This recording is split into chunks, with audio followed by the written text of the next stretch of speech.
The most important meal of the day, second breakfast. Hi, everybody. Welcome back to another Second Breakfast podcast. I'm Andy Roth alongside Phil Duvall. Say hi, Phil. Hi, Andy. Hi, Second Breakfast Nation. I am so glad you joined us. Because yes. I can feel it. I can feel it coming in the air tonight. Oh, Lord. Okay. No. You know what? I'll give it to you. Yeah, totally. I like the new trend of the opening of the show where you throw it over to me, and which is, by the way, a completely unwinnable position to be in for me. and then no matter what I say, you pause awkwardly. I could say exactly the right thing, but you just pause awkwardly, and it just makes it like, no. I would like to spend at least one moment discussing the fact that you think asking you to say hello is an unwinnable position. You don't think it is? Wait. You know what? Start again. You introduce me. Okay. Go for it. Okay. Hello, everybody. Welcome back to another episode of Second Breakfast Podcast. My name is Philip Duvall. And I'm here with my co-host Andy. Say hi, Andy. Hi, everybody. And then there's a pause. That's my point. Is I feel the pause no matter what. So knowing that there's going to be a pause after I talk, I think, what can I do to make it not bad? And it seems to just make it worse. And you thought that speaking the lyrics to In the Air Tonight was your answer? That was your holy grail you have been searching for? No, I think at that point, Andy, I stopped thinking and I just let the Spirit move me. Fair enough. I was like, the Spirit, and by that I don't mean the Holy Spirit, I mean the Spirit of Phil Collins. He's been dead for years, right? Or is he... Well played. Phil Collins is like in his mansion somewhere outside of London right now watching our podcast, and he just goes, "Wait a minute." That's my Phil. That's also my Phil Collins impression. Yes. Wait a minute. I like it. I sound just like him. I decided recently that Elton John is an American, and he can stop pretending that he's British because he may have been British at some point, but as far as I'm concerned, he's an American now. All right. I accept. And I don't care how he feels about that or how anyone else does. Elton John is an... Sure. So, he performed at Rush Limbaugh's wedding. Is there anything more American than that? I hope so. No! Think about it. Because, like, a flaming liberal... See what I did there? No, I don't. Oh, yes. No, now I do. Famous homosexual performer... sings at Rush Limbaugh's wedding, and then afterwards, like, hey, he's an entertainer and so am I. What's the big deal? What could be more American than someone clearly doing something for the money? Like clearly I doing thought it what for you the were money. saying was the mere fact of Rush Limbaugh's marriage was the most American thing. No, I literally meant the entire setup. Yes, I'm with you. Setup, No, I am now with you. I feel like Don King. Only in America. Absentitiously. Indeed. All right.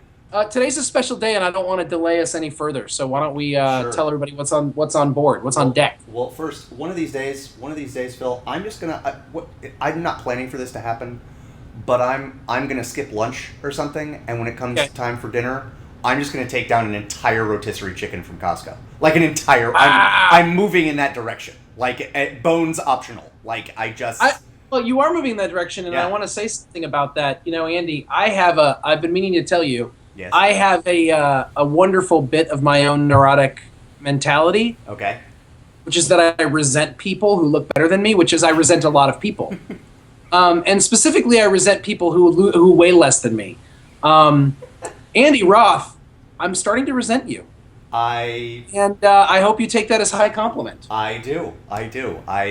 I'm now at the point with my body, looking at you, that I feel resentment, and that means that you're doing good work. Phil, happy to be here. Happy to play the game.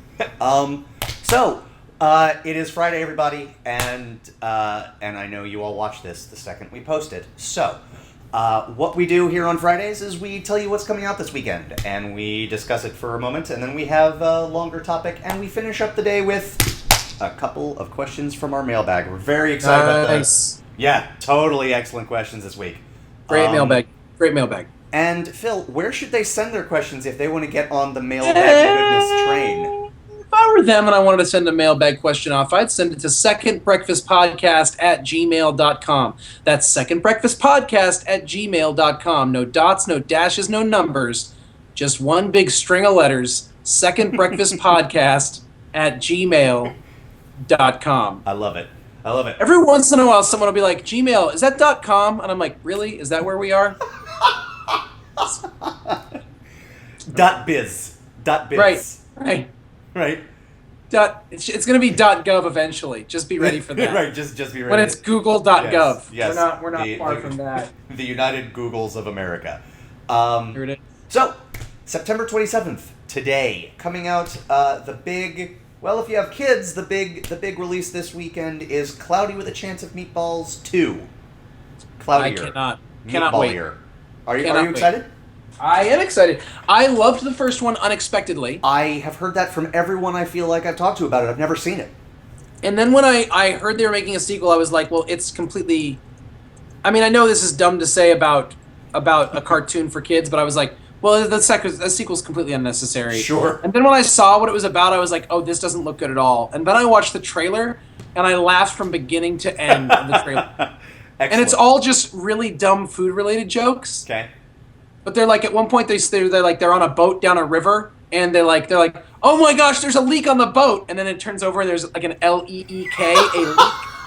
And I mean, it's like stuff like that all the time on that movie. I'm like, I'm so in. Yeah, I'm so that in. sounds great. I have a couple of nieces that I think I'm gonna take to see this movie. Nice. Yeah. We've got a romantic comedy that looks just wretched called Baggage Claim, starring Paula Patton. Paula Patton, you are beautiful and you are talented. Get into better movies. Two Guns isn't it. BT dubs. Oh, I never got to see Two Guns. Enjoyable movie, not a good movie, and only marginally enjoyable. Is she incredibly attractive or is she credibly attractive? Either way, she's quite fetching. Indeed. Have I ever seen her in a movie? Mission Impossible Ghost Protocol. Oh yeah. Okay. Yep. Yes. Yes. She has the totally gratuitous fight scene with the other unbelievably fetching woman in that movie. I don't know why you would use the word gratuitous for that. That was probably the most important plot point of the entire film, if I remember correctly. You're right. Phil. Andy, you're welcome. I'm sorry. No, you're welcome. So right. thank you. Yeah. Don't worry about it. Yeah. Good. The wide release that I am most excited for, and I'm going to guess this is true for you as well, Phil. Don John. Oh boy. Yes, the directorial debut of Joseph Gordon-Levitt, who is just he's in the running for most talented young actor working today, and well, yes, he has that reputation. I have never been a person who was like, oh, Joseph Gordon-Levitt's in a movie, I need to see it.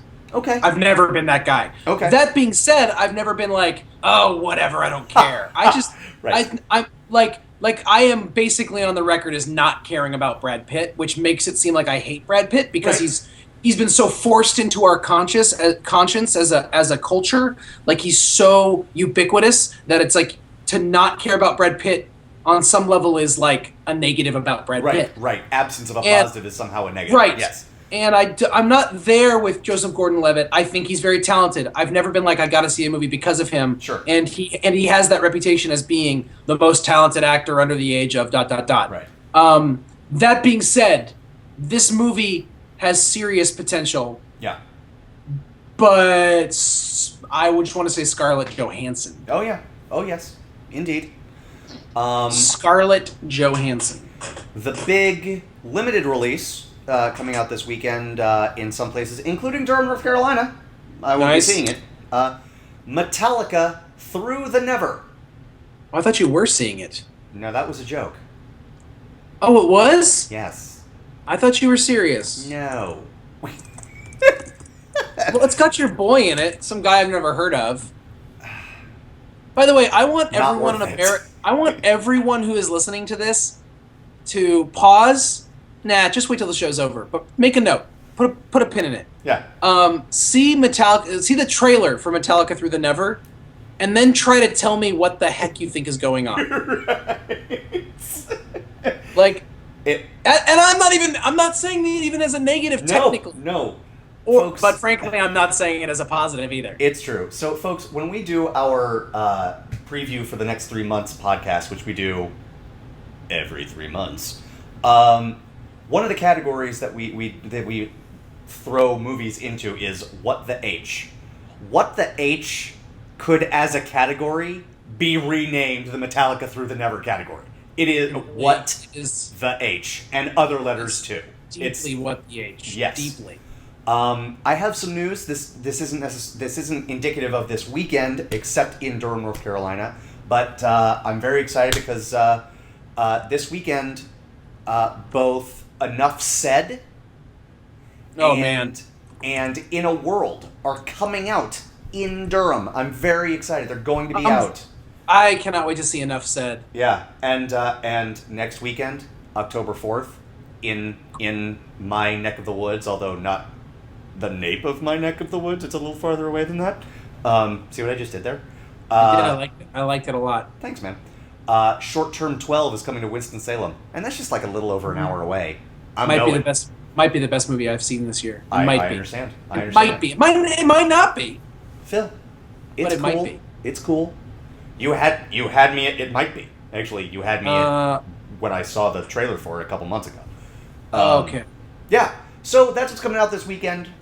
See yourself some Don John. See yourself some Short Term 12 if you can.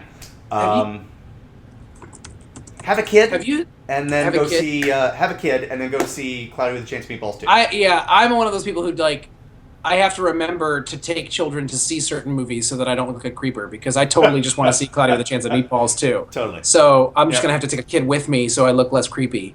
Wow. Andy, I saw Prisoners yesterday. Did you? Yeah. Yes. Okay. No spoilers. No. Yeah. I don't know, Andy. I don't know. Okay. If it was good, if you liked it, or if... Oh, if you liked this movie, go see someone. Like, it's not a movie for liking. Right. It's not meant to be liked. Right.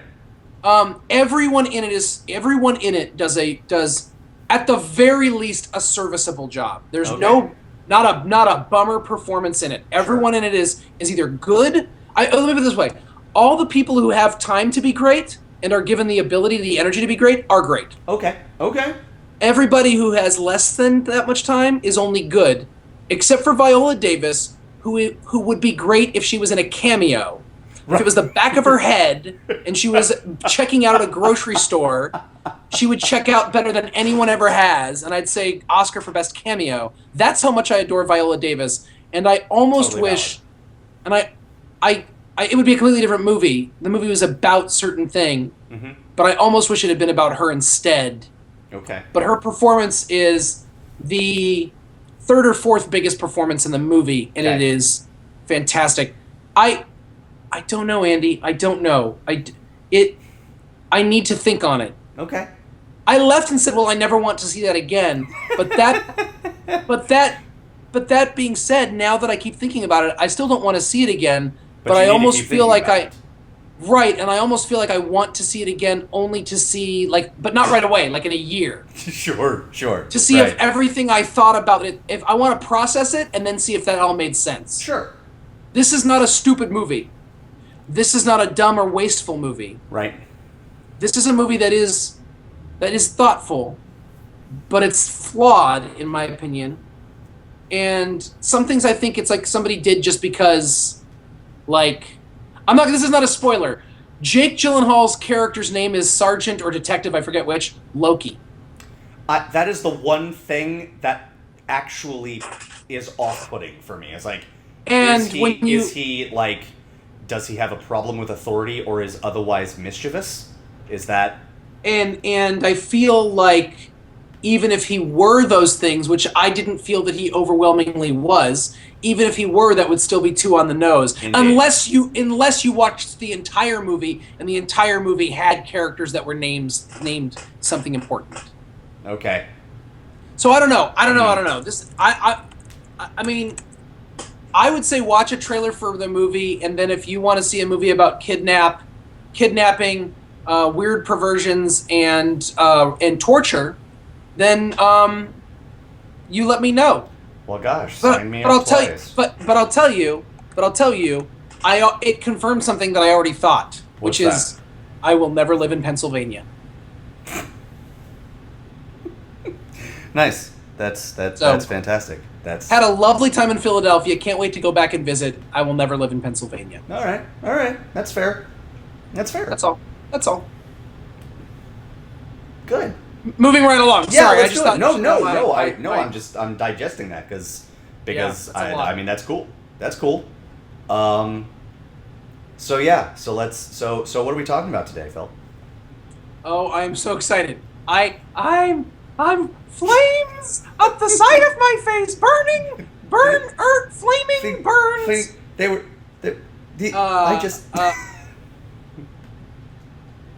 Pictionist. Oh God. I won't do it. Listen, 1985, a movie by the name of Clue came out, and it was based on a board game, which I didn't really realize because I was too young to realize it. And I watched this movie, and you didn't, not until you were older, but many of us watched this movie, and for many of us, it was one of the formative movies of our upbringing. Mm-hmm. I am one of those people. Andy and I today are going to devote some podcast time to the now cult classic Clue, the movie. Mm-hmm. Clue, the movie. We are not spending the next many minutes talking about the board game. Just for anyone who was unclear on that point. The movie, people. Yes. The movie. Indeed. Andy, and here's the thing. I have so many thoughts about Clue, and I have so few, I can't, there's no organization to them because it's so ingrained in my me-ness that I don't even know where to begin. So I guess what I would say to you is, Andy, where do we start when we talk about this movie? You are a much more objective navigator of this film than I.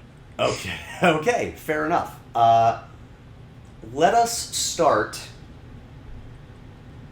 with the cast. Yes? Okay. Great. Well, wait, do we want to say anything about, for those who are just watching, do we want to say anything about exactly what, like, are we just jumping into this assuming that everyone who's listening to this has seen Clue? I guess we are. Well, I mean, look, it is simultaneously a representation of how, you know, the cards you flip over were you to play the game Clue, and they were actual people in it. Like if the cards in Clue could move around like the toys in Toy Story, one iteration of the game might be what you see in this movie. I like that. Yeah. I like that. I like that. It's based in 1950s during the McCarthy era, Red Scare stuff, which all that stuff went way over my head when I was a kid. I didn't get any of that stuff. It meant nothing to me. Yes. And all of these characters are being blackmailed, and that's their motive. They're all given motive to kill somebody, and they're brought to this New England mansion for reasons other than I can't tell, other than just they wanted to have a big New Englandy looking mansion. Yeah, and which is fine. Yes. And then what comes off is it's God, it reminded me of a play, Andy. Yes. Watching it this time around. Yes. Well said. And I think they've made a play of it recently where they're doing some sort of stage readings of it or something. I don't know. Okay. Anyways, let's talk about the cast. Where do you want to start? I want to start, I mean, this is not a surprise. The more I see movies with this person in it, and this person is not a new actor to me. The more I see movies with Madeline Kahn, the greater loss I feel that she is no longer with us.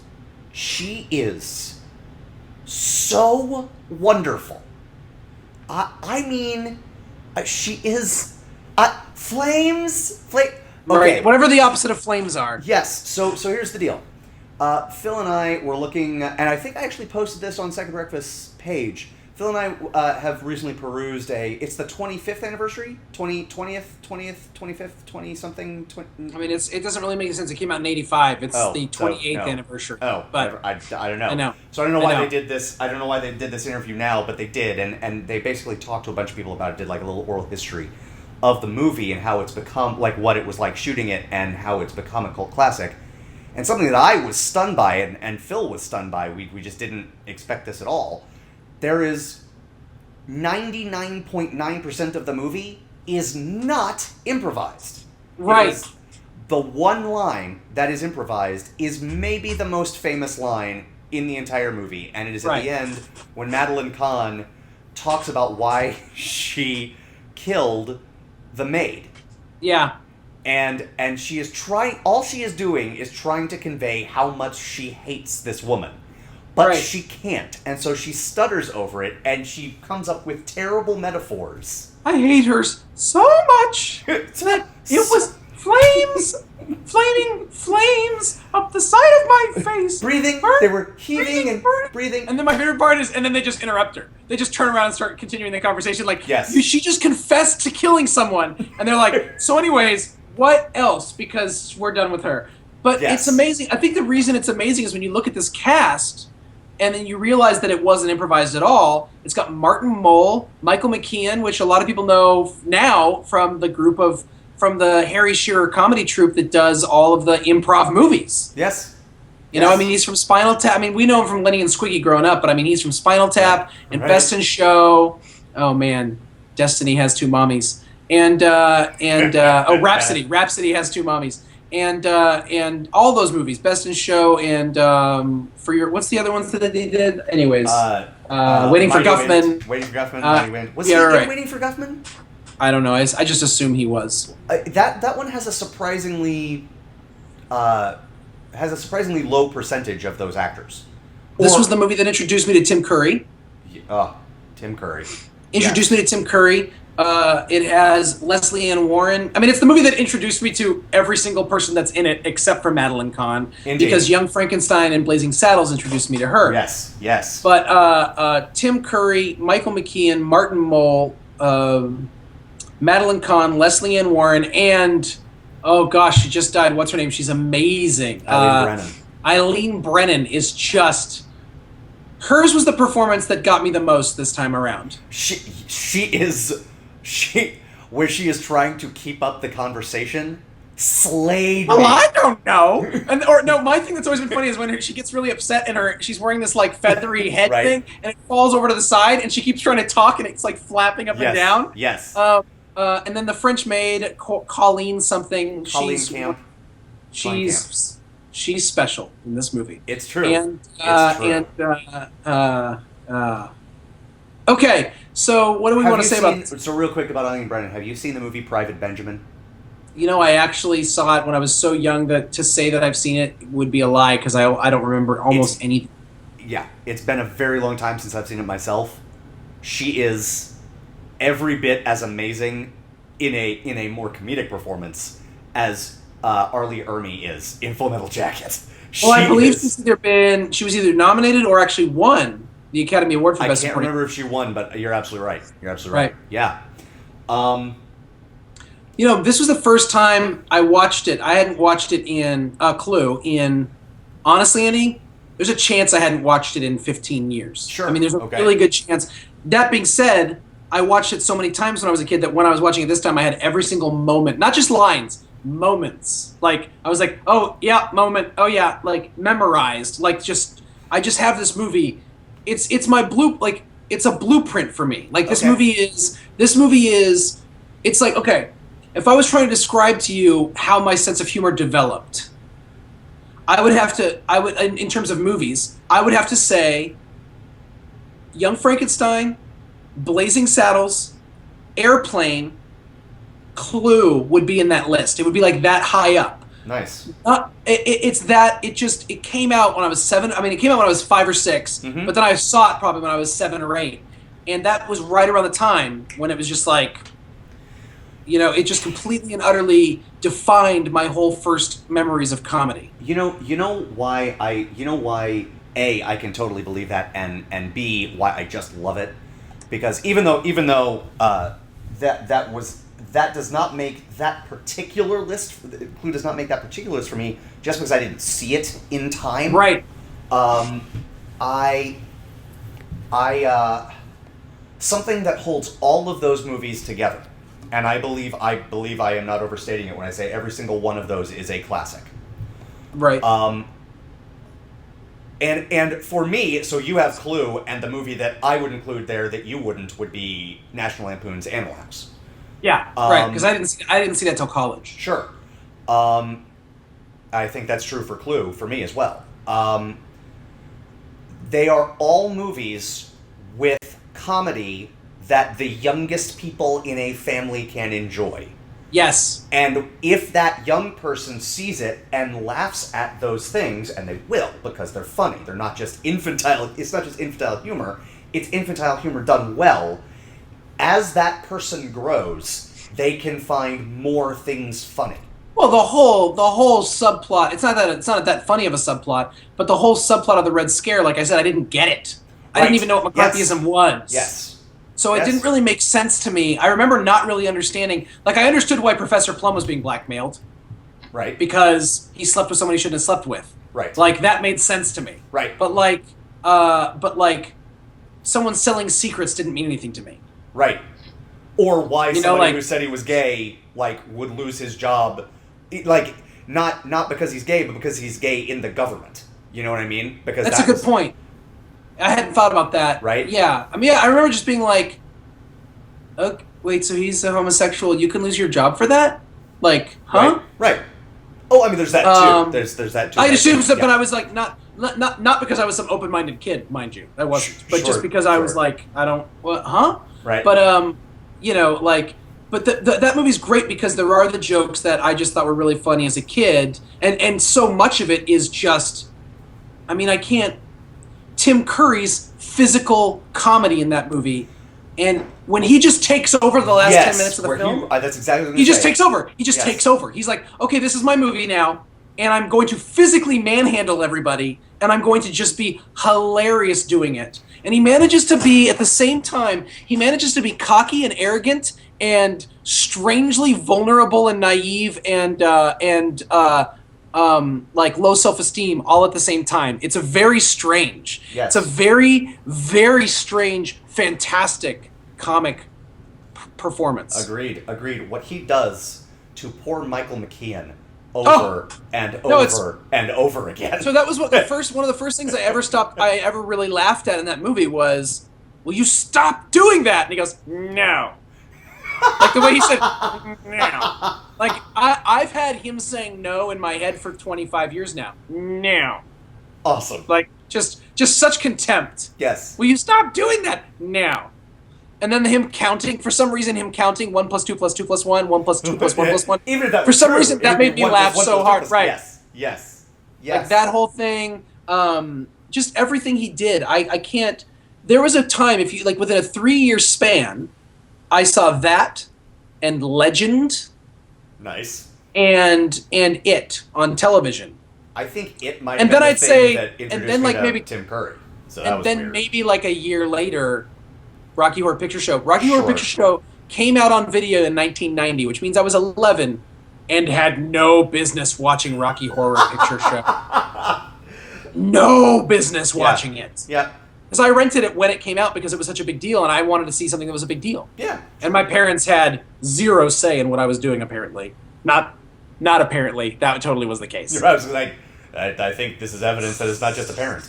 And so Tim Curry, in a very relatively few roles, was a huge part of my upbringing. Nice. Yeah, absolutely. I suppose this is a good moment to say, apparently he is doing much better. Earlier this year, he had a major stroke. Yeah. And is apparently doing better. I don't know if he's, I don't know how he's doing. I can't seem to find any recent news on it. You know what's really weird to me is when someone has a stroke and you go to the doctor or a hospital to find out what happened to the person that had a stroke, they don't use the word stroke. They use the word event. Which is very strange. That is extreme. When my grandma had a stroke, and she was later like, she had a very severe event. And I was like, okay, like, she went to a party? Like, what are we talking about here? You know, and it's like, well, if you call heaven a party, then yes. But it was a very strange. They use these terms. They use words in hospitals that don't. It's like, could you dumb this down for us? But anyway, so he had an event. Actually, I'm really glad he's doing better. Yeah. Like, so really. Here's something interesting. The story broke in late May. But apparently, the stroke happened last July. What? What? So he's just been rehabbing since then, and Oh, way to keep things under wraps, Tim Curry. I know, right? His longtime publicist clarified her client's health status. The stroke actually occurred last July, she told USA Today. He has been going to physical therapy, doing very well, and in great humor. He thanks everyone for sending him good wishes. I'll tell you what. I saw him walking down the street in Beverly Hills once. I loved the best part of living in LA, because there's so many bad parts of living in LA. It's a terrible, horrible place. But one of the best parts of living in LA is just coming out of a doctor's office or coming out of wherever I was and seeing Tim Curry. Nice. Just walk by and he's wearing white tennis shoes and black jeans, and I was like, Tim Curry, what's up, buddy? Like in my head, I didn't talk to him. Sure. He absolutely can speak and is recovering it. Yes. Yay. Love it. Fantastic. He was a huge deal for me, and when I say that, I want to say in the history of comedy, like you mentioned Animal House, and I hadn't seen that, and I was thinking in the history of sort of like how comedies have been received, Animal House is clear, and it's funny you mentioned that because John Landis was involved with both of them. John Landis executive produced Clue and is the one who wanted to bring it to the theaters in the first place. So He helped create the whole story for it. So it's funny you brought that up, but unquestionably Animal House is a comedy classic, and Clue was a total flop and was not a classic by a lot of people's estimations. But it was in the video stores, and I'm guessing what happened is a lot of kids like me saw a new comedy out, and we just rented whatever we could when you used to just go down to the video store, ride your bike down to the video store. Mine was at the local pharmacy, and I would ride my bicycle to the pharmacy and look at what they had. And if the video store didn't have things, there was a video store and a pharmacy, and I would check the video store, and then I would go to the pharmacy. And if they had something, I would rent it. And Clue was a PG comedy. I'll go further because I think everything you're saying is absolutely right. But I'll go further. When it came out, and when you're a kid, and because you're an idiot when you're a kid, kids are dumb. They are so stupid, right? And you see something, everybody has Clue, right? Even if you've never played it. My parents and I owned Clue. Right. I don't think I played it once. I played it, but I don't think I ever played it at home, right? Right. But it was a name that I knew when I went to go get Chutes and Ladders or something like that or Monopoly or the Game of Life from the closet. I would only see Clue, and no one we weren't old enough to really know the publicity surrounding it, but it wasn't the kind of world that, say, Battleship got released in. And I'm not in any way comparing those two movies. No, you're saying that when they released Battleship, someone was like, of course. Right. Whereas when they made Clue, people were like, what? Right. Whether good or bad, everyone was like, that's what? not a thing you do. Yes. And they did. And what I wanted to say is, when I was watching it the other night with my wife, who had never seen it all the way through. Awesome. I said to her beforehand, and I think I said it after, I said, look, I can't tell you at all if this is a good movie. Because good or bad is completely and utterly out of the picture for me. Because, so for instance, you and I saw Goonies growing up. But I'm not going to say I saw Goonies a bunch of times. I saw it a few times, and I knew it was good. Mm-hmm. But I never bothered to buy it, for instance. Right. Yep. It wasn't one of the movies I owned. So when you and I had that revelatory moment when we saw it as adults, and that's when I actually fell in love with it, I was like, wait a minute, this movie that was awesome when I was a kid is actually a great movie. Mm-hmm. That's different. Clue is so deeply embedded in me that I still, to this day, I just watched it. And if you said, is it a good movie? I'd go, I don't know. I honestly can't tell you. It wasn't a movie I can't tell you if Clue was funny. Clue was a movie that told me what funny was. Well said. So part of if that's part of my sense of humor now.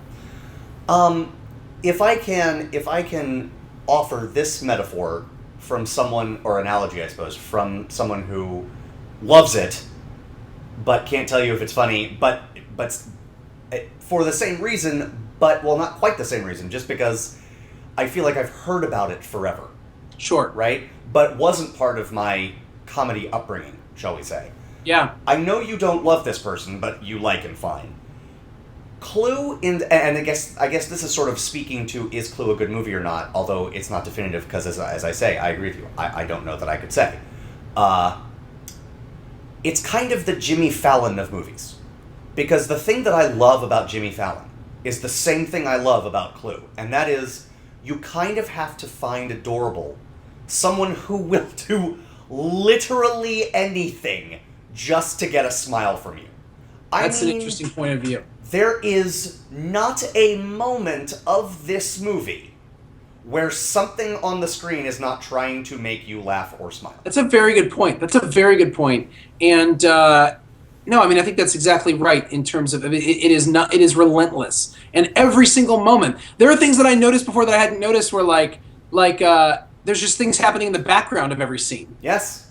Someone is doing something funny or that they hope will be funny literally at every single moment. Yes. And that's pretty impressive. I also think when you look at the movies I mentioned, I think I might be able to trace my complete and utter obsession with awkwardness in humor back to Clue, because there's so much awkwardness in this movie. Like the whole dining room, the whole dining room table, the whole dining room scene, the whole dinner scene is just it's just the art of uncomfortable comedy. And I didn't like it when I was a kid. I actually didn't like that scene because it made me uncomfortable. Sure. But now when I look back on it, I'm like dying watching that scene. Yeah. And I'm realizing that movie was like formative for me watching uncomfortable comedy. Nice. And everyone just, because what's more uncomfortable than 7 strangers in a house together who all have something to hide and who are all concerned with their image and manners? Yes. It's the perfect awkward comedy setup. Yes. Wow. I Yeah. never thought about that before. I like it. Okay. We need to talk about sex. Baby. No, because then the next line is not true. We're not going to talk about you and me. Dear we need Diary. Dear Diary. This was the day that Phil said no. For the 100th time, I think he meant it this time. I think this was the time he meant it. Gonna try again tomorrow. Let you know how it goes. Love, Andy. Salutations. Salutations. Dear Andy. Love, Andy. I could never write in a diary for that very reason. Because I knew I was writing to somebody other than myself, really. And I was like, I wonder who will find this. Nice. I like it. So anyways, sex. I have to say that, again, talking about how formative this movie was for my comedy, that Leslie Ann Warren as Miss Scarlet and Colleen Camp as Yvette were 2 of the most formative sex figures of my life. Sure. That again, it was something that taught me about sexiness or sex before I had any clue of that. Like, I didn't know what it was. I couldn't tell you why Yvette was sexy. Right. Although now when you look back, it's like, well, duh. I can give you 2 extremely reasons. I was too young to know why that was anything. Of course. And yet I could not take my eyes off of her. Sure. But even more, but like, and there was something so, and what's funny is now that I watched it this time, this was the first time I watched the movie where I found Madeline Kahn attractive. Okay. And she was, and now, and to look back on it, I mean, she looked great in this movie. Yes. But Agreed. she was never an attractive character to me. Right. Growing up. Right. But Yvette and Miss Scarlet were. Miss Scarlet, Leslie Ann Warren is unbelievable. In every way that someone can be unbelievable. In every way I could mean she is unbelievable, she is in this movie. Yeah. And where's she gone? I mean, one of the things I love about this movie is it was perfectly possible for me to see this movie, and with the exception of Madeline Kahn, not really see any of the people in this movie in anything else. Like I mentioned Tim Curry in these random things, but they were pretty random, and then you didn't see him almost anywhere else for the most part. Yeah. Martin Mull, I don't remember seeing him again until he showed up on Roseanne a couple years later. Nice. Like, sure. Michael McKean, again, unless you were watching very specific movies, it was a very specific... What I love about this movie is it's like, these were the comedy geeks of 1985. Like when you watch a movie Yeah. now that has comedy, like that's made just exclusively of comedy geeks, that's like what Clue was, but it was back in '85 when that wasn't a thing that happened. Yeah. Yeah. There's no heavy hitters in this movie in terms of like box office. Mm-hmm. That's right. Like, is Madeline Kahn the heavy hitter? Like, who's the heavy hitter here? Either Madeline Kahn or Tim Curry. But that's not to invalidate your point. That's to strengthen it. Because, Right. I mean, it's like neither of those people. Yes. And she was the only one I recognized because she was in Young Frankenstein and Blazing Saddles. Right. Yes. So yeah. And I want to talk about Lee Ving. Okay. He plays Mr. Body. Yep. And when growing up, I thought he was so creepy. Yep. Watching it as an adult, Okay. I'm so glad he dies when he dies, because it turns out he is not a good actor. He is terrible. He is. But he is just creepy enough and just weird looking enough for just long enough that you don't that and his part is so small that like he casts a shadow and then is killed and we're all set. Yes. Yes. That's true. But if he had been on the screen alive one more minute, it would have been unbearable. The movie would have been a lesser achievement. It's true. He is not good at acting. He is not. He is not. So it turns out he was in a band. I think he was in a band called X. Is that what band he was in?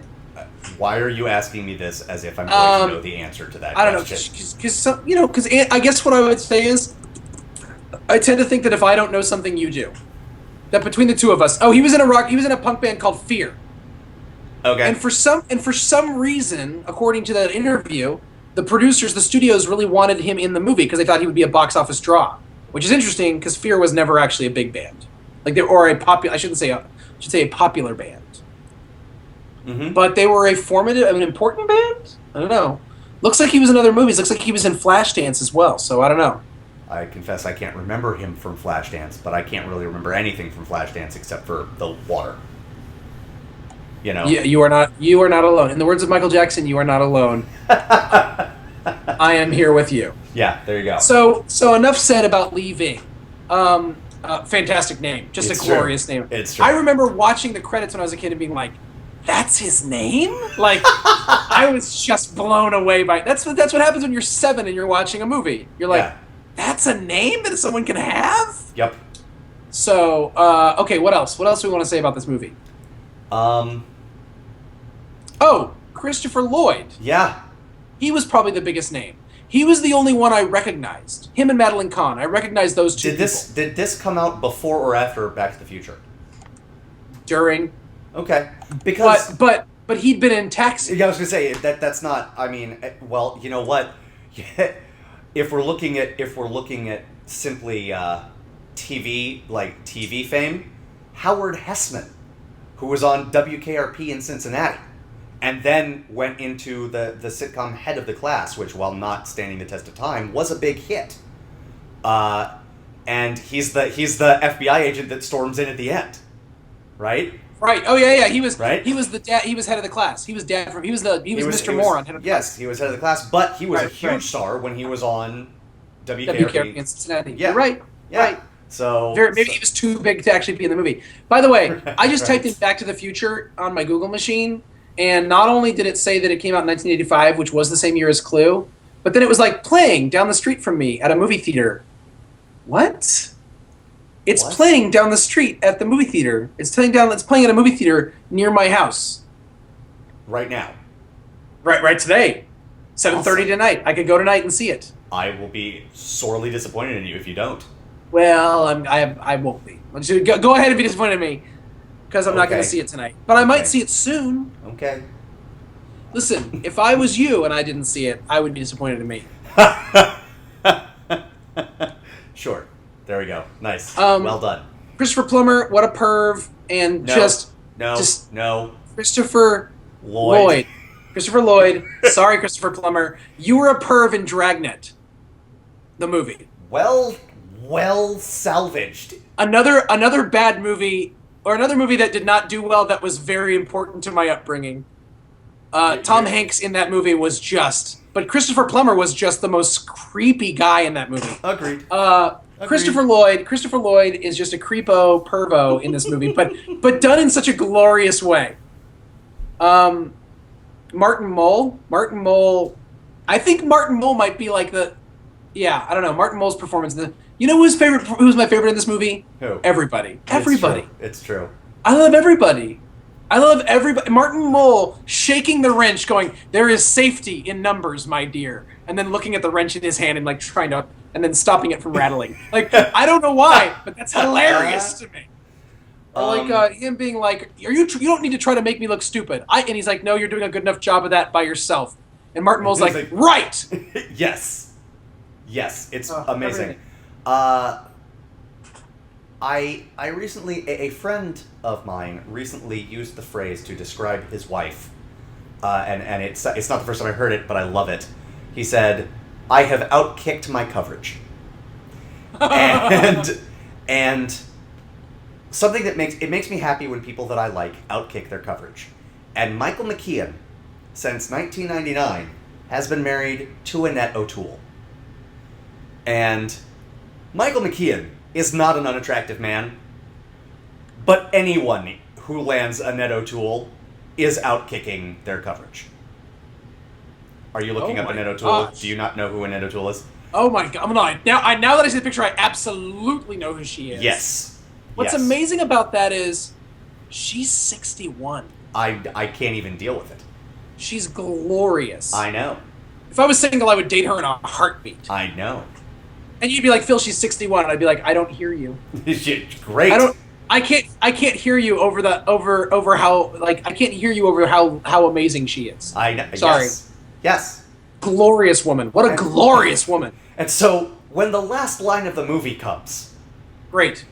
Phenomenal. like, that's what I see. The greatest last line of any movie ever. I disagree, but that's okay. And when the line happened, it was classic. My wife goes, "What?" It was perfect. It is my favorite last line of a movie of all time. It is not the greatest. It is my favorite. It is also the last line of a movie easily that I quote the most. Sure. Yeah, that is absolutely true. And I maintain it is the best way to leave a party or any situation. Awesome. Yes. There's a couple more things. I talked about sex. And this movie really did. I mean, I can't hear that song "Shaboom Shaboom" without thinking about Leslie Ann Warren, and I can't. And when she's making out with Christopher Lloyd with Professor Plum, that's why I called him Christopher Plummer, because he played Professor Plum. Well done. Mnemonic device, people. I love that. That's what happened. I remember her kissing him and being like, I remember being young, but being like, he doesn't deserve that. Like, it just shocked me. But here's the other thing I want to say about this movie. Please. Which is that it's a movie where people actually get murdered, where danger is real, and from the moment it started playing, it starts as if it's a suspense, and the music is playing like a Hitchcock movie, yes. And it's raining, and it's a scary house, and like I remember. Again, I was a young child. I don't know how I would feel if I saw it as an adult without having seen it as a young child. This movie scared me, Andy. That this actually was a comedy where I got scared. Like, it's shot to be scary. There are dark rooms and people being killed and dogs like Dobermans jumping at the window and rain and lightning and people, like, it's a scary movie. I mean, it's not a scary movie. That's my point now as an adult. But it's a legitimately... Right. Think about a movie you were allowed to see when you were a kid. That was scary. And so the idea for this movie of fear and laughter and sex all being jammed into a movie that I was allowed to see and that was frankly, at least on some level, actually age appropriate. Like... This wasn't a movie that I was allowed to see because my parents were remiss, although there were many of those movies. This is a movie that was PG. Yeah. And I was 8 or however old I was, 7 or 8. I mean, it came out when I was 6. I doubt I saw it then, but 7 or 8, and I saw it. Like, this is a movie that maybe it would be rated PG-13 now. I don't know, but it scared me. So it had it had so many different elements to it. Like Airplane is just straight funny. Airplane is Agreed. just funny. That's right. That's right. And the romance in it is, I mean, you can't take that seriously. Julie Haggerty No. it's not meant to be taken seriously. Right. Other than the 3 seconds of bare breasts being flashed on the screen for no reason, there's no inkling of sex in that movie. Yeah. Yeah. You know, and the sex stuff in Blazing Saddles and Young Frankenstein for some reason it went over my head, or I was not into. Mm-hmm. But this was just, there was never sex in the movie. It was just suggestive stuff. And then the horror of it was suggestive, but there was like real murder. Yeah. And so I this movie was special for me. I don't know what else I need to say. Is there anything else you need to say about this movie? I don't. Or do you want to respond to my scariness thing? Well, I certainly can, and I will, and I love it because I knew a guy in New York who wanted to be a filmmaker, and he was basically like, he loves Broken Lizard, right? The comedy troupe that did Super Troopers and Yes! Club Dead. And he wanted to like be them, but even more so, right? And he asked me to look at his script, and he's like, and I said, well, you need a story to attach all these jokes to. He's like, yeah, I don't want to do that. And okay, you know, I mean, at some level you have to be like, okay, that's not the movie you want to make, and that's fine. But comedy, I am of the opinion that a movie is usually made better if it dabbles in more than one genre, right? Because even if not enough to call something like a dramedy or whatever, right. if the comedy is rooted in something real, that makes it funnier to me. Right. No, I think that's right. If the drama has suspense or comedy in it, it makes me like the characters more and want them to succeed more. If the romance has it, like romantic drama is a genre that I don't really love, because I like romantic comedy because I don't like, you only have 2 hours to get to know these people, and comedy makes you like somebody, you know? Right.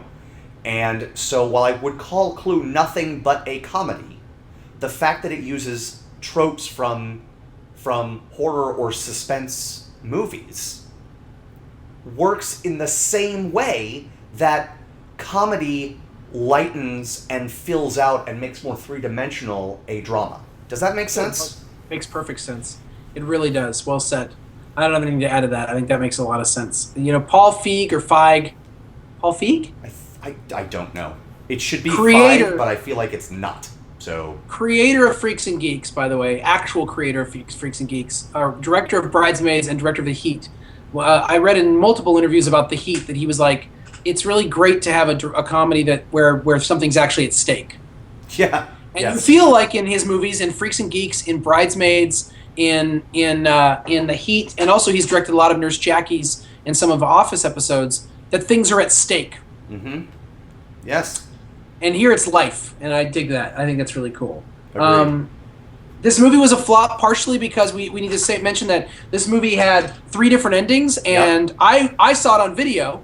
So to me, it was just, here's how it could have happened, or maybe it happened like this, but here's what really happened. And it showed 3 different endings, one right after the other. Yeah. But what they actually did when they released it in theaters was, depending on which theater you went to, there were 3 different endings, and you would just get one of them. Yes. That's a And terrible I could see how idea. that was terrible idea. I mean, So I get why they would try it. Terrible idea. But it's a terrible idea. And what's more, it doesn't play like a gag reel as a DVD extra. It plays like a movie. It plays well looking at it one after the other. It just if you just watched it without that, with just one and said that's the ending, you'd be like, huh? Yes. So, anyways. Yes. And the third ending is just, and which is utterly the best. Yes. That's what's funny. That's right. It's like, if to have watched one of the other endings would have been a total bummer. Agreed. It's so true. So true. I gotta say I'm done. And the reason that I'm done isn't, I mean, I do love this movie enough to keep talking about it, but here's the problem. there is no way we can properly convey the things that are wonderful about this movie. Well, here's the thing, I think, and I think you're right. And what I'll say is, if you've listened this far, if you've seen Clue, you've enjoyed this conversation because the whole time you've been thinking, why didn't they mention this? Oh, somebody else liked that. Oh my gosh, what about this part? You've been enjoying it. Yep. If you've never seen Clue, this is probably a really boring conversation, but there's not much I can do for you. So That's all right. we've done is talk about a movie we love for a little bit, and if you've seen it, you know what we're talking about. And if not, go see Clue and then listen to us again, and you'll realize just how much fun we are as people. It's true. But it's really hard to keep talking about Clue when there's a mailbag at hand. Totes. Yes. And away we go. Andy? Yes. Andy? Yes. Can I say something? Yes. Mailbag!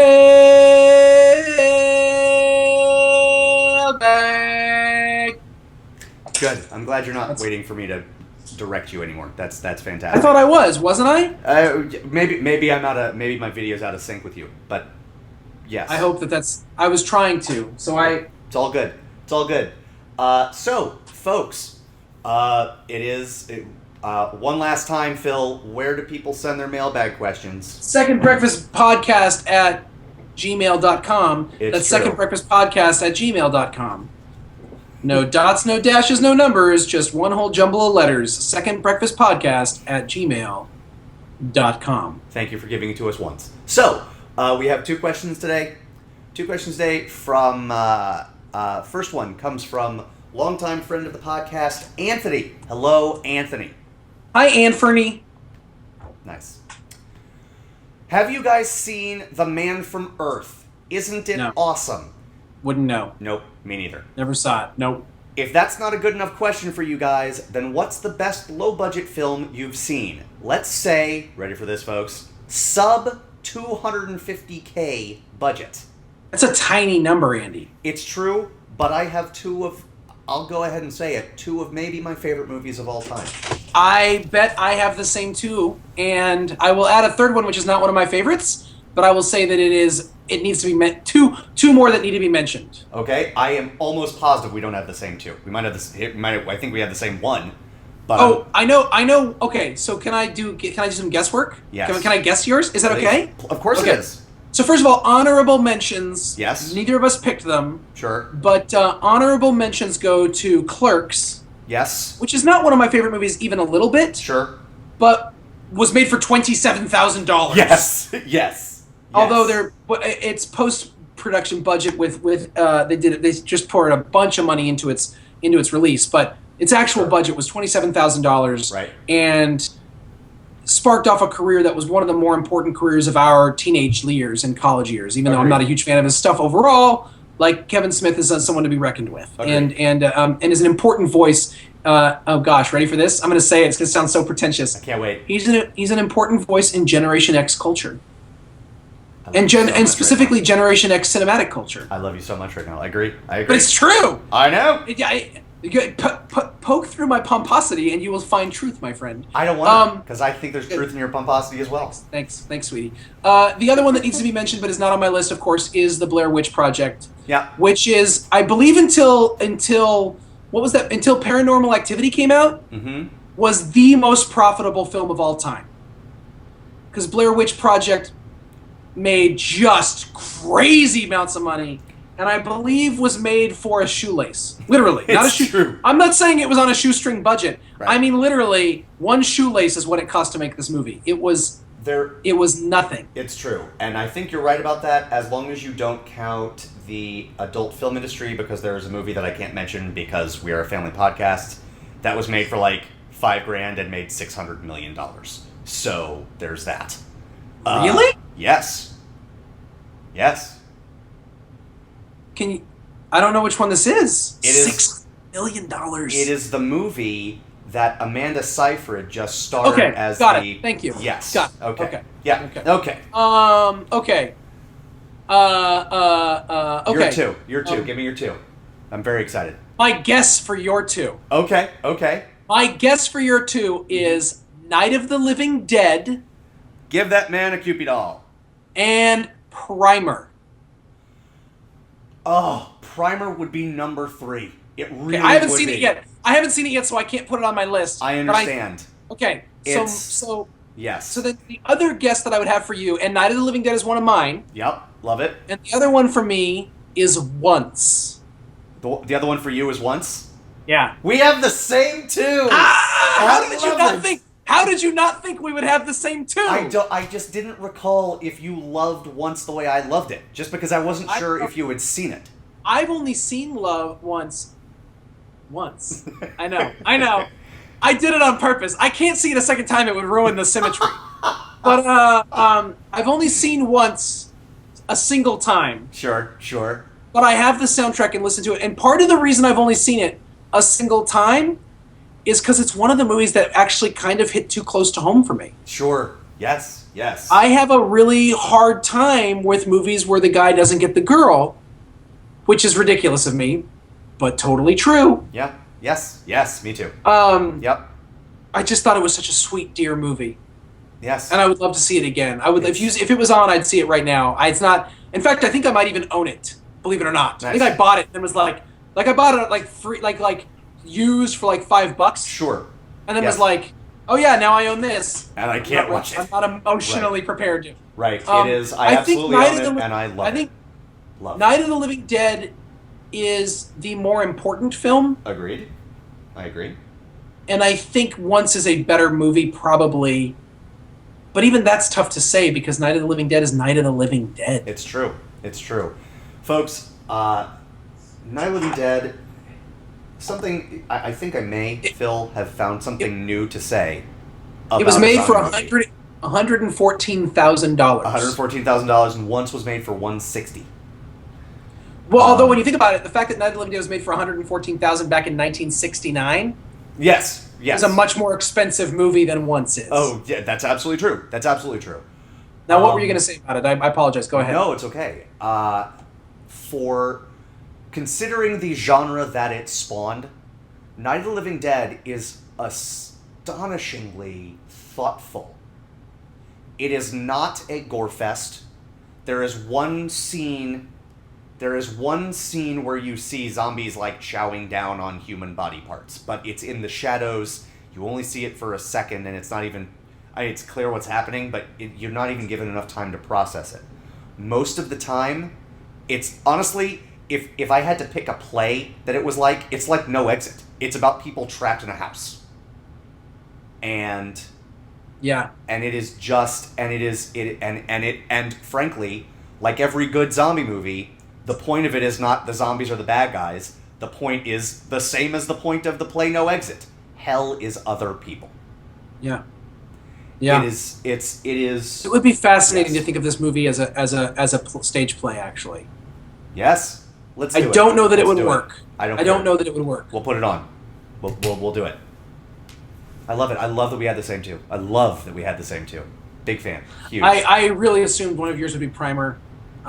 It literally was the last one that I was like, right. Because I've only seen it once and it's been years, but it is brilliant. By the way, just so you understand, guys, there are better low budget movies than this, but sub 250 really cuts a lot off. Like, it's true. Like, I was like, the first thing I looked up was Pulp Fiction. No, that was made for $4 million. Right. But then the second one, I was like, okay, Reservoir Dogs. Reservoir Dogs was made for $1 million. Mm-hmm. So I would like to point out that when I was 25, I produced a movie. I co-produced a movie with some friends called The Rest of Your Life, and we made it for $100,000. Okay. That is my favorite movie that was made for less than $250,000. Well done. I like where your head's at.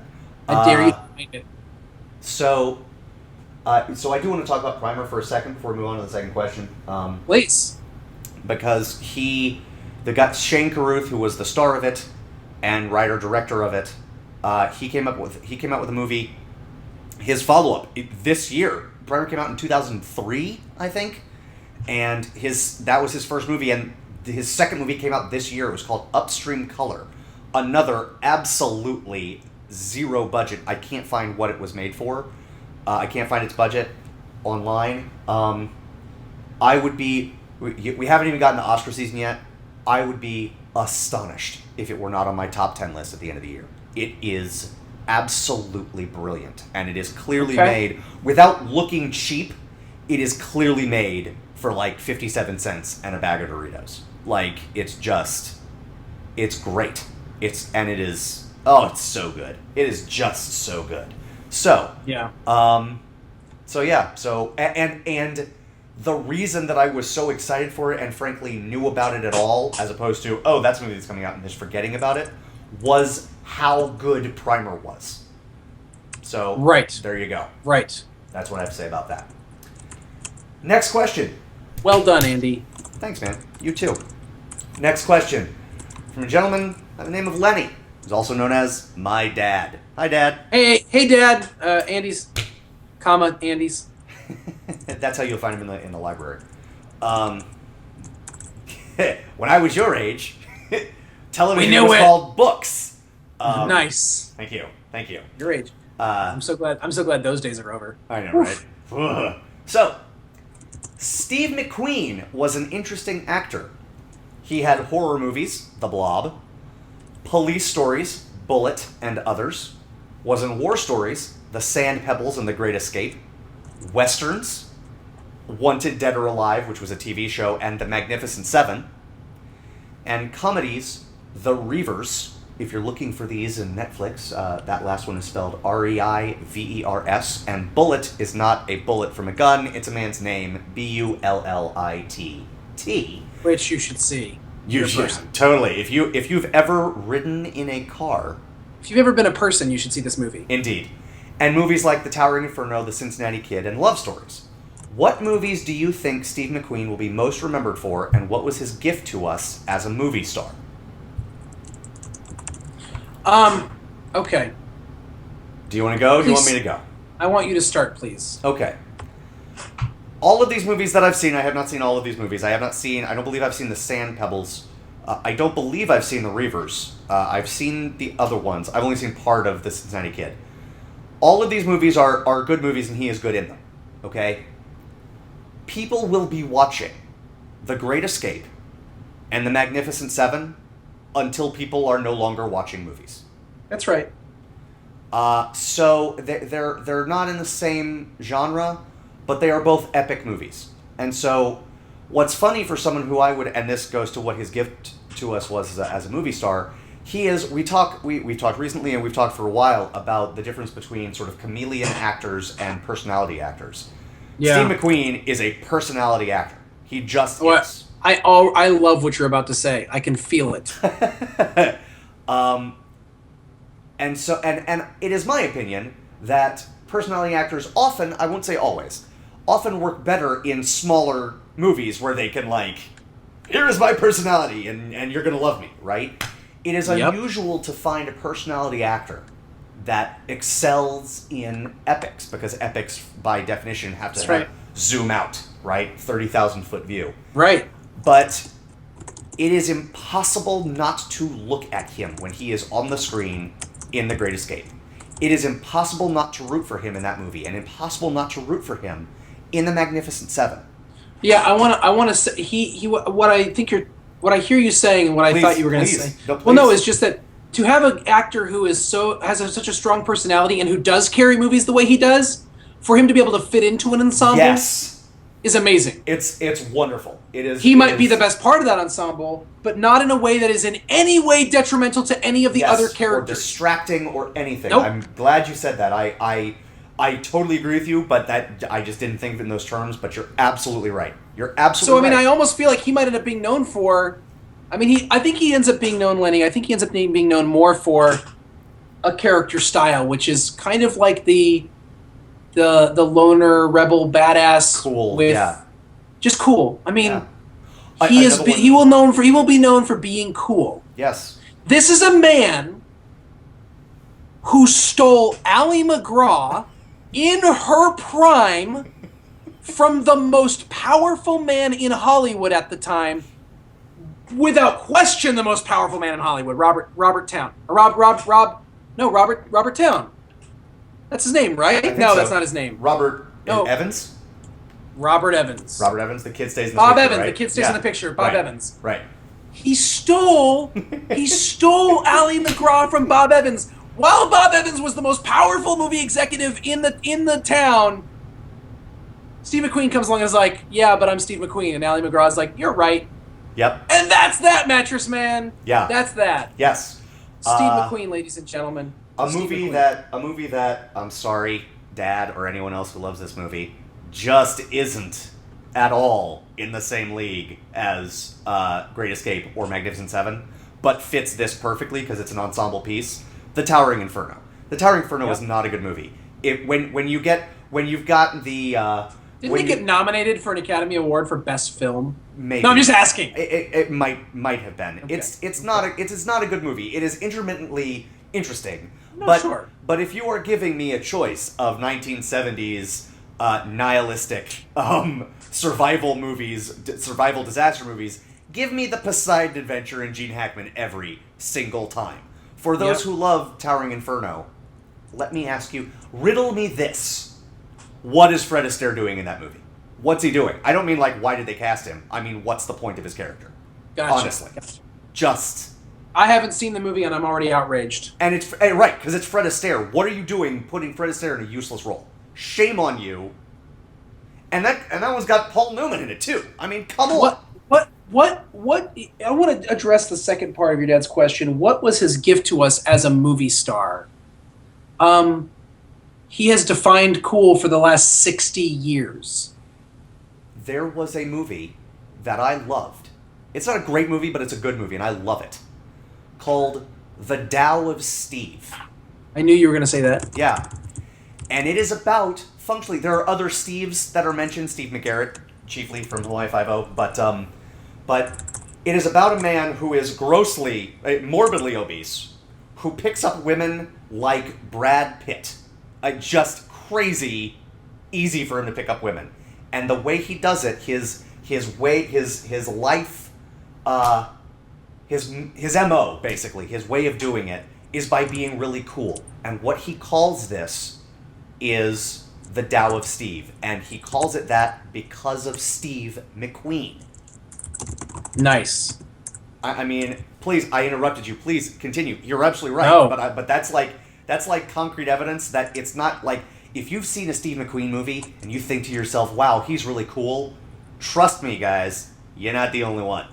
No, I think you hit it. I think but he managed to be, and this is the other thing that I think a lot of cool guys can't pull off, that I think he pulls off, especially in a movie like The Great Escape, which is, he seems so cool, but in a way that somehow makes him approachable and human. Well said. Okay? So he's not cool and like, I'll just never be that cool. Like, right. I read stories about Frank Sinatra, who I just adore Frank Sinatra till the day I die. Right. I hope.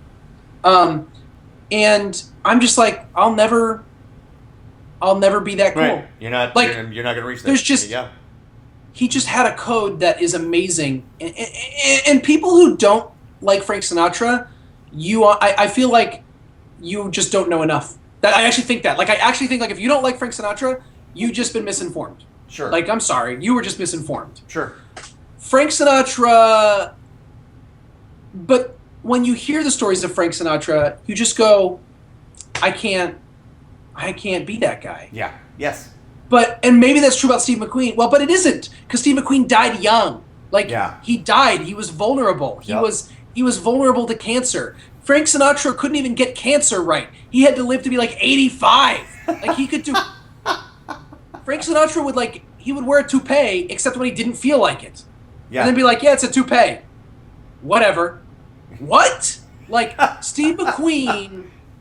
Like, there was something bright and shining. There's something endearing. It reminds me, we watched a movie recently. We watched 5 Easy Pieces. And one of the things that was beautiful about Bobby Dupuy, which is Jack Nicholson's character, is that he was this person that, for all of his aloofness in life, he was so beloved. Like, everyone who met him couldn't help but adore him. Yes. And I think it's that Steve McQueen is really, really cool and capable, and yet manages to feel like someone you just love him. Yeah. It's not even so much you want to be like him. You just kind of look at him and you're like, I love that guy. Sure. What an amazing quality. I agree with you. There's a part of me that wants to be Steve McQueen, though. Oh, sure. Mostly mostly the parts of him that knew Ally McGraw. I can't dispute that. I can't dispute that. Yeah. Although interestingly, not a movie I think he'll be remembered for. Getaway. Getaway. Yeah, No, I know. I just don't It's think Peckinpah too. It's just that's fine. it was better than when Alec Baldwin and Kim Basinger made it. Or that's true. Or the not remake, but from earlier this year with Ethan Hawke and Selena Gomez. Was that? Yeah, that's not a remake though. That's just another movie called Getaway. Yes, it's not The Getaway. It's Getaway. Yes, it's true. As in literally get away from me movie. Get away from me movie. Get away from me movie. Never want to watch you. Yes. Okay. So that's is that a helpful answer? We didn't even talk about Papillon. I just wanted to say the movie Papillon out loud. I love it. I've never seen it. It's good. He's great. You know. Yes. You know what he is in that movie? He's cool. Wow. What? I know. Crazy. Just let that sink in for a second. I know. You lost me. I know. We'll talk about it after we end the show. I'll go over it a couple more times. I think you'll get it. Okay. You'll get there. Dad, thanks. That is an amazing question. Thank you. Love it. Yes. Well done, you. Yes. Thanks so much. Love you, Anthony. Love you too. You know, right? You seem like an all right guy to me, Anthony. He does. He seems all right. Yeah, it's okay. But no, we haven't seen The Man from Earth. And spare me the angry email to secondbreakfastpodcast@gmail.com. BT dubs, Anthony. That'll bring us to the end of the mailbag and the end of another Second Breakfast podcast, and the end of a week. So have a great weekend. Enjoy yourself at the movies, everybody. We are Second Breakfast Podcast. I'm Andy Roth, and that's Phil Duvall. See you next week. Bye-bye. Arrivederci. The most important meal of the day, second